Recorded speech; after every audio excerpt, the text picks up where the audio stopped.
Bueno, ¿qué tal? ¿Cómo les va? Buenas tardes, buenos días.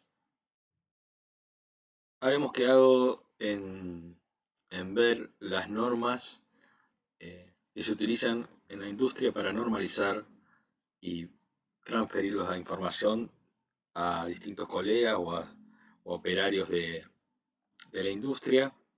Nos había quedado ver la norma completamente, cuáles se utilizan. Habíamos visto como ejemplo eh, de utilización de la norma el uso en estos diagramas que se llaman PNID Drawing, que en este caso lo utilizamos para hacer o tener como insumo para una HMI. La intención de ahora es mostrarles la norma completa para que puedan ustedes identificar fehacientemente los instrumentos en un plano que se les puede dar y de esa manera tener esta herramienta para poder trabajar. Entonces, vamos a ver cuáles son las normas que se utilizan a nivel internacional y en Argentina en particular que han sido tomadas. Arranquemos por las normas ISA, que es de la Asociación de Instrumentación Americana. Las normas ISA que se aplican en esa asociación tienen distintos subnombres, distintos cabezados. Y la primera de todos es la ISA S5.1, que refiere a la identificación de símbolos y la identificación de tag de instrumentación. Esta norma lo que da, que es la que vamos a estudiar a fondo hoy, es lo que da es una configuración entre letras y números para determinar únicamente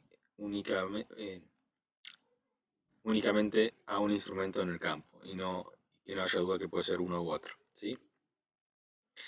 Después está la 5.2 para diagramas lógicos binarios, que no la vamos a ver, está dentro de este compendio de normas. Está la 5.3 para símbolos gráficos para control distribuido, esta sí puede ser utilizada. Y la 5.4 y la 5.5 son las que más nos interesa a nosotros porque es la correspondiente. La 5.4 es para diagramas de lazo de instrumentación y la 5.5 refiere a lo que es visualización de procesos. Entonces, las dos que más vamos a ver hoy van a ser estas dos que están ahí marcadas. Las normas IRAN y APEP 50-55 son una copia idéntica de las ISA, ¿sí? Son tomadas directamente desde la norma internacional, esta americana, y lo que han hecho es prácticamente traducirlo al español y IRAM las adoptó. Entonces hay algunas diferencias, sí, estas son normas viejas, son o sea, las IRAM son del 70 y pico, ¿sí? Se mantienen igual, y las ISA han tenido actualizaciones. Yo después les voy a dejar ahí en el campus de la facultad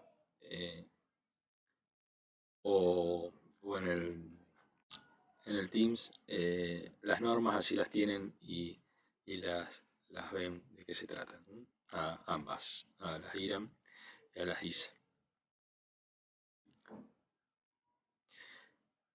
Bueno, entonces, ¿qué es lo que aporta la norma? ¿O qué, valga la redundancia, normaliza la norma?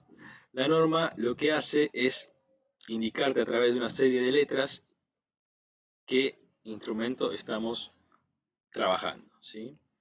O sea, distintas letras acomodadas de cierta manera que nos referencian a algo, ¿sí? Entonces, la primera de las letras es la más importante, que es la función y la variable del proceso, ¿sí? O sea, son las dos primeras letras las letras presentes otorgan esto, ¿no? La función y cuál es la variable que nos estamos refiriendo en el proceso.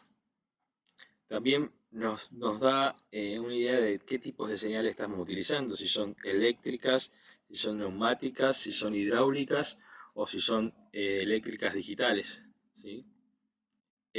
También lo que nos da la norma es de qué manera están interconectados los instrumentos y los equipos en el campo y, lógicamente, ¿no? y también la instrumentación que estamos utilizando, ¿sí? Entonces, eso es lo que nos da la norma principalmente. Después aparecen también algunos símbolos o iconos que representan algunos equipos, ¿sí? Y también representan eh, qué tipo de instrumentos son lo que estamos utilizando. También las unidades de proceso que estamos trabajando, no es lo mismo que trabajemos en un sistema internacional que en un sistema americano. Se complica bastante si tenemos que trabajar en libras, en pulgadas, etcétera, ¿no? Y entonces siempre la instrumentación en un diagrama o en un bosquejo o lo que fuese el manual siempre está referida también a qué unidades y cuál es el rango de trabajo. Eso es otra cosa también importante que se les voy a mostrar después en una imagen de, de estos esquemas que estamos viendo de las acerías. Bien, y esto tiene que ver con lo que referenciamos hoy del tipo de señales, ¿no? Si son neumáticas, eléctricas, etcétera, o digitales. Bien, bien, entonces ahora sí vamos directamente con la norma propiamente dicha. Entonces, la norma tiene al menos una secuencia entre de una letra principal, ¿no? Y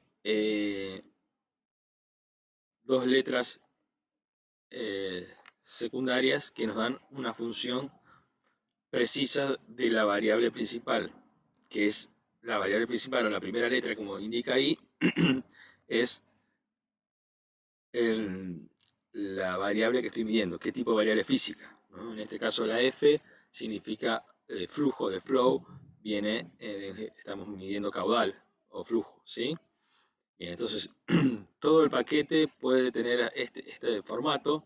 El primero es un prefijo que referencia generalmente a qué lugar del campo está. Imagínense que por ahí hay muchos equipos que son concatenados y tienen la misma función porque van en cascada, y esos equipos requieren tener una identificación si no es lo mismo que es el caudalímetro de la etapa 1 que de la etapa 2 que de la etapa 3. Entonces se coloca un prefijo para identificar en cuál etapa está. De hecho, los vamos a ver en un ejemplo que yo le voy a dar a ustedes para que resuelvan, que es como la primera tarea, ¿no?, que tienen que hacer.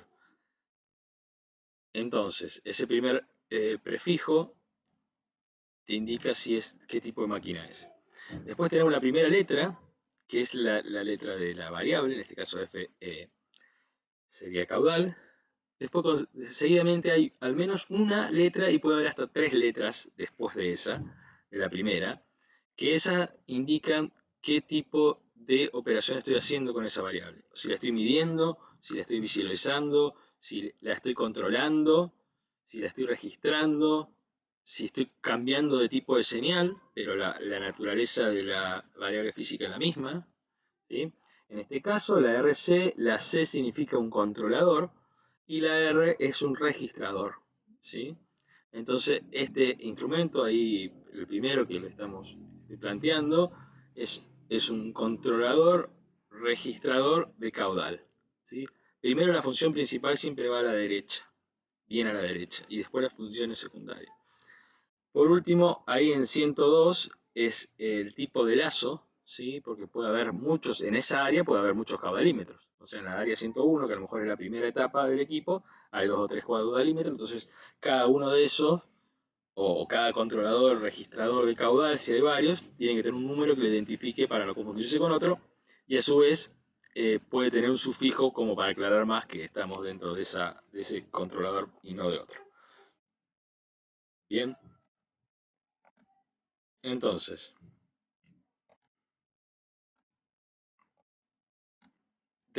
como comentábamos recién, la identificación del lazo significa darle un tag. El tag, eso que vimos recién, es el número completo, ¿no? Entonces, fíjense ahí, dejando el prefijo, ¿no? Como por ejemplo tenemos TIC 100, FRC 101, LIC 102. Esos son todos controladores En el primer caso es un controlador indicador de temperatura, en el segundo caso es un controlador registrador de caudal, y en el tercer caso es un controlador indicador de nivel. ¿Sí? Son los tres, eh, estarían presentes, por ejemplo, en un área determinada, pero con el sufijo lo que hacemos es identificar qué tipo de lazo estamos controlando. ¿Sí? ¿Cuál es? Identificarlo unívocamente. ¿Sí?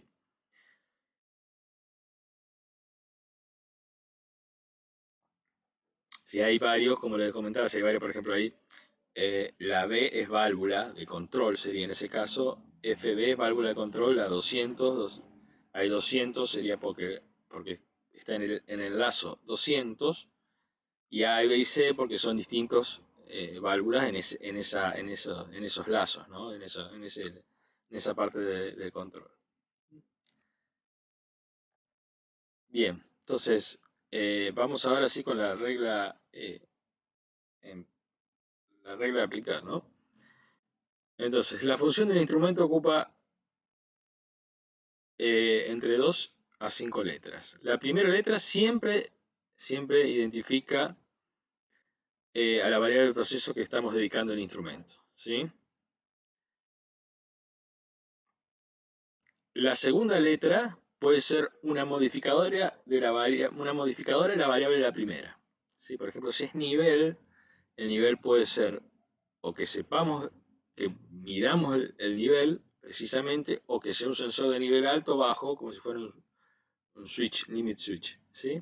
Entonces, en ese caso, hay un modificador de la letra L para decir si es un switch de bajo o de alto, o de bajo bajo, o de alto alto, ¿no? Que puede haber hasta 4, por ejemplo, en un control nivel de un tanque. ¿Sí? 2 para trabajar y 2 para dar alarma, un poquito más alejado. Entonces, esa puede ser, la segunda letra puede ser modificadora de la primera letra. La primera siempre es la variable de proceso a que dedicamos el instrumento, ¿no? La tercera puede ser una función secundaria del instrumento. La cuarta puede ser, y ahora voy a decir por qué puede ser, les voy a aclarar, la cuarta puede ser la función principal del instrumento. Y la quinta puede ser una modificadora de la función principal del instrumento. ¿Por qué puede ser y no es? Porque siempre hay al menos dos. Si hay dos, es la primera la variable a medir o a instrumentar, para ser más preciso, y la segunda es la función sobre esa variable a instrumentar. ¿Sí? Si es un actuador, si es un sensor, etc. Siempre la función que va a hacer con esa variable de proceso. ¿Sí? Pero en el medio puede haber una, y esa del medio, que sería ahora la función principal, pasa a ser la tercera, pero la del medio puede ser o modificadora de la primera, vamos con el, o modificadora de la primera variable, ¿sí? O puede ser eh, una función secundaria del instrumento, ¿sí? Porque entonces tendríamos una variable, una letra para la variable de proceso, la variable física, y después tendríamos una tercera variable para la función principal del instrumento, y la del medio podría ser estas dos. ¿Está bien? Ya vamos a ver el ejemplo ahora para que se va a aclarar. Esperemos. Entonces, cada posición que no se emplea es la regla, es como que se corre a la derecha, bueno, para la izquierda, y reemplaza la letra anterior para armar el paquete de letras. ¿Sí? Bien. Por último, la identificación de cada una de las funciones es lo que vamos a pasar a ver ahora.